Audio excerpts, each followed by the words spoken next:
Now we will consider the exception to the law of demand. यानी law of demand में कौन से exception है जहां पे लॉ ऑफ डिमांड ऑपरेट नहीं होता है। So there are certain exception to the law of demand. It means that under exceptional circumstances consumer buy more when the price of commodity rise. यानी प्राइस ऑफ कमोडिटी राइज हो जाती है तो भी demand rise हो जाता है। ये अप्लाई नहीं होता है, इधर लॉ अप्लाई नहीं होता है, लॉ ऑफ डिमांड अप्लाई नहीं होता है, यहाँ एक्सेप्शन है। यानी यहाँ पे लॉ ऑफ डिमांड एक्सेप्ट है। जैसे देखो buy less when the price of commodity falls, यानी प्राइस कम हो जाती है तो डिमांड भी कम हो जाता है, बाइंग कैपेसिटी भी कम हो जाती है। तो यहाँ देखो लॉ नहीं चल रहा है। यानी अल्फ्रेड मार्शल क्या होता है, प्राइस बढ़ेगी तो डिमांड कम होना चाहिए। यहाँ पे देखो एक्सेप्शन में क्या होता है, प्राइस बढ़ती है डिमांड भी बढ़ जाता है। इन सच केस में देखो डिमांड का स्लोप अपवर्ड जाएगा फ्रॉम लेफ्ट टू राइट। देखो डिमांड का जो अपवर्ड जाता है क्योंकि प्राइस बढ़ती है डिमांड बढ़ती है, प्राइस बढ़ती है डिमांड बढ़ जाए तो डिमांड को कैसे जाता है, अपवर्ड जाता है। तो ये एक्सेप्शन है to the law of demand के लिए। ओके, द डिमांड को एक पॉजिटिव स्लोप है। देखो पॉजिटिव यानी ऊपर जा रहे हैं, निगेटिव में नीचे जाते हैं। यानी इनवर्स रिलेशन में डिमांड का डाउनवर्ड रहता है, लेकिन डायरेक्ट रिलेशन में डिमांड का देखो अपवर्ड जा रहा है। तो यहां पे लॉ ऑफ डिमांड अप्लाई नहीं होता है। यानी कुछ केसेस ऐसे है जहां पे लॉ ऑफ डिमांड अप्लाई नहीं हो रहा है, तो वो एक्सेप्शन हम लोग देखेंगे। So see the following are the exception to the law of demand, जहां पे कुछ चीजें ऐसे जहां पे लॉ अप्लाई नहीं होता है। जैसे गिफन पैराडॉक्स। गिफन पैराडॉक्स मतलब क्या, गिफन एक नाम है, उन्होंने एक पैराडॉक्स बताया यानी कुछ कॉन्ट्राडिक्शन बताया। यानी कुछ चीजें इधर ऐसी है कि जो अप्लाई नहीं होते लॉ। जैसे इंफीरियर गुड्स है या लो क्वालिटी गुड्स है, are those goods who does not rise even if their price fall, है ना। यानी इंफीरियर गुड्स और low quality goods are those goods whose demand does not rise, उसका demand बढ़ता ही नहीं even if their price fall होगी, price कम होते हैं तो भी इन लोगों का डिमांड बढ़ता नहीं है।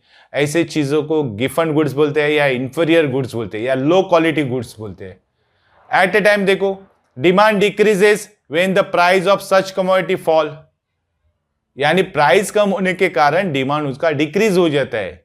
ऐसे किसने कहा है, तो सर रॉबर्ट गिफन ऑब्जर्व करता है दिस बिहेवियर इन इंग्लैंड में देखा उसने ये behaviour in relation to bread. Bread के बारे में देखो लोगों का बिहेवियर ऐसा है कि वो लोग समझते कि इंफीरियर गुड्स है।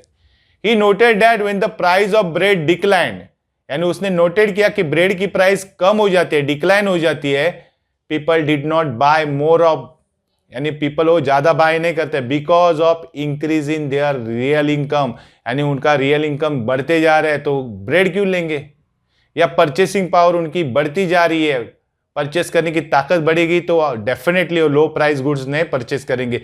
ये बिहेवियर उसने इंग्लैंड में ऑब्जर्व किया और उन्होंने लॉ ऑफ डिमांड को एक एक्सेप्शन निकाला, उसको बोलते हैं Giffen paradox. They prefer to buy superior goods like meat, superior goods purchase करने लगे, इंफीरियर गुड्स को कंसीडर नहीं करने लगे। This is known as Giffen paradox बोलते हैं। तो ये लॉ ऑफ डिमांड में एक एक्सेप्शन है। सेकेंड एक्सेप्शन है prestige goods.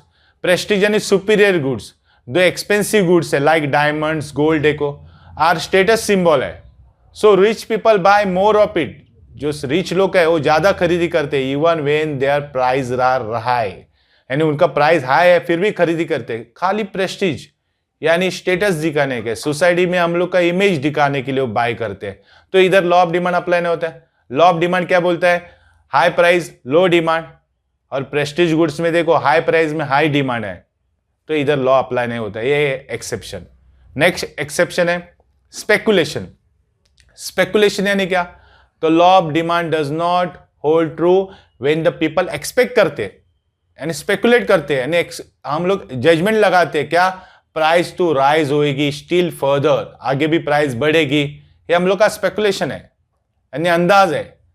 In this case में ऑल दो प्राइस है राइज टुडे, अभी भी प्राइस बढ़ जाती है तो कंज्यूमर विल बाय मोर, ज्यादा बाय करता है। क्यों, इन एंटिसिपेशन, एंटिसिपेशन है उसका जजमेंट है, अंदाज है, स्पेकुलेशन है कि फर्दर राइज इन प्राइस, यानी आगे भी प्राइस बढ़ने वाली है, इसलिए अभी प्रेजेंट में हाई डिमांड हाई प्राइस में हाई डिमांड रहता है, यानी उनको लगता है आगे जाके और प्राइस बढ़ेगी तो प्रेजेंट में भी हाई प्राइस में हाई डिमांड रहता है, तो इसको बोलते हैं स्पेकुलेशन। फॉर एग्जाम्पल देखो प्राइस ऑफ ऑयल शुगर देखो tend to rise before, Diwali के पहले बढ़ जाती है. So people go on purchasing at a high price में परचेस करते हैं. एज दे एंटिसिपेटेड, यानी उनको अंदाज रहता है कि प्राइस में राइज ड्यूरिंग द दिवाली, यानी दिवाली में प्राइस और बढ़ेगी, तो दिवाली के पहले वो ज्यादा खरीदते हैं, और तभी भी प्राइस हाई रहेगी तभी भी खरीदेंगे, क्योंकि दिवाली में और ज्यादा प्राइस बढ़ने वाले. तो ये स्पेकुलेशन रहता है, जजमेंट रहता है. तो ये जजमेंट में भी देखो लॉ ऑपरेट नहीं होता है. हाई प्राइस में हाई डिमांड होता है, क्योंकि उनको लगता है आगे जाके और प्राइस हाई होने वाली है. तो एक एक्सेप्शन है. नेक्स्ट एक्सेप्शन है ignorance. Sometime due to ignorance people, ignorance यानी हमें पता ही नहीं, आगे बहुत सस्ता मिल रहा था लेकिन हम लोग ने प्रेजेंट प्राइस में हाई लेके गया, तो उसको होते हैं इग्नोरेंस पीपल, यानी उनको मालूम नहीं है. Buy more of commodity at a high price में खरीदते हैं. दिस में happen when the consumer is ignorant about the price, price के बारे में इग्नोरेंट है, उन्हें पता नहीं था of that commodity in at other place. Other place में वही कमोडिटी की प्राइस सस्ती रहेगी, वो मालूम नहीं था, इसलिए उन्होंने हाई प्राइस में गुड्स उठाए. इधर भी लॉ अप्लाई नहीं होता है, बिकॉज उसको रियल प्राइस मालूम नहीं थी, उसको लगा लो प्राइस है और लेके आया गुड्स, बाद में मालूम पड़ा वो हाई प्राइस में लेके आया, तो इधर लॉ अप्लाई नहीं होता है. नेक्स्ट एक्सेप्शन है